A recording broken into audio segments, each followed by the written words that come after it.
1987 স্থাপিত হোৱা দলঙৰ এষ্টিমেট প্ৰায় আপোনাৰ 90 কোটি টকামান হ'ব। 1987 চনত বনোৱা শোণিতপুৰ আৰু নগাঁও বৰ্ডাৰ বুলিয়ে ক'ব পাৰি এই ব্ৰিজটো। Hello' guys, welcome to my new vlogs. আৰু মই আজি গৈ আছোঁ ভোমোৰাগুৰি ব্ৰিজ।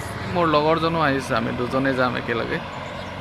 ফাইনেলি মই কলীয়া ভোমোৰা ব্ৰিজত আহি পাইছোঁ, যিখন ব্ৰিজ পুৰণা ব্ৰিজখন। আৰু এইফালে আছে 7 ছিষ্টাৰ, 7 ভনী।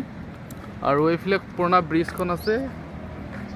ব্ৰিজখনতে আপোনালোকক আজি দেখাবৰ কাৰণে আহিছোঁ। সেইফালে মোৰ পিছফালে আছে নতুন ব্ৰিজখন, আৰু এইটো পুৰণা ব্ৰিজ। আৰু এই ব্ৰিজ যোনটো পুৰণা ব্ৰিজৰ ওপৰত মই আছোঁ, এই ব্ৰিজখন স্থাপিত হৈছিলে 1987 আৰু এই ব্ৰিজটো আমাৰ শোণিতপুৰ আৰু নগাঁও বৰ্ডাৰ বুলিয়ে ক'ব পাৰি এই ব্ৰিজটো। আৰু দুটা ডিষ্ট্ৰিক্টৰ মাজত আছে আমাৰ ব্ৰহ্মপুত্ৰ কলীয়া ভোমোৰা ব্ৰিজ। আৰু এই ব্ৰিজটো উদ্বোধন কৰিছিলে আপোনাৰ ৰাজীৱ গান্ধী, সেই দিনৰে ব্ৰিজ।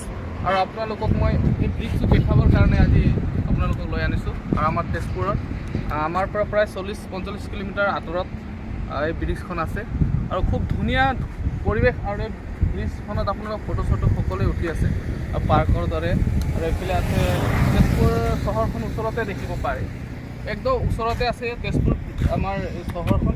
আমাৰ যিকোনো কামে কাজে আমি তেজপুৰ, ইয়াতে আমাৰ হেড অফিচ বুলি ক'ব পাৰি। সকলো কাম কাজ আমি এই তেজপুৰ চহৰতে। আৰু বিশেষকৈ এই ব্ৰিজখন ইমান ধুনীয়াকৈ বনাইছে। আৰু সিফালে মানে ভিডিঅ' চিডিঅ' কৰিব নিদিয়ে কাৰণে মই পুৰণা এই দলংখনৰ ওপৰতে আপোনালোকক দেখাবলৈ চেষ্টা কৰি আছোঁ। আৰু এই চেনেলৰ যোগেদি আপোনালোকে যদি কোনোবাই এই নতুন ব্ৰিজখন দেখা নাই কাৰণে আপোনালোকৰ কাৰণে এই ভিডিঅ'টো বনাই দিছোঁ। আৰু আপোনালোকে মোৰ এই লাইক, কমেণ্ট, শ্বেয়াৰ, ছাবস্ক্ৰাইব কৰি দিব। আৰু চাৰিওফালে ব্ৰহ্মপুত্ৰৰ চাৰিওফালে আৰু দেখাই দিছোঁ এই ব্লগৰ জৰিয়তে। আৰু ইমান ধুনীয়াকৈ বনাইছে দলংখন। আৰু এই আচলতে এই দলংখনত এতিয়া বন্ধ, গাড়ী ঘোঁৰা নচলে, জাষ্ট ফটো চটো উঠিব পাৰে, ৰিলচ চিলচ বনাব পাৰে। আৰু সিফালে এতিয়া যিমানখিনি গাড়ী চলি আছে চব সিফালে নতুন যোনখন দলং বনাইছে সেইখিনিতে ইয়াত চলি আছে।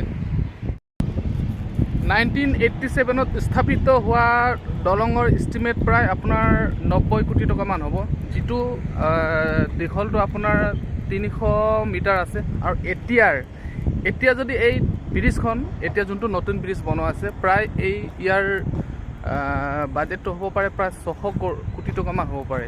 আৰু সেই সময়ত যিটো আগত 1987 চনত বনোৱা আৰু বাজেটৰ ইমান কম বাজেটত এই ব্ৰিজখন বনোৱা হৈছিলে। আৰু প্ৰায় আজি বহু বছৰ হৈ গ'ল এই ব্ৰিজটো।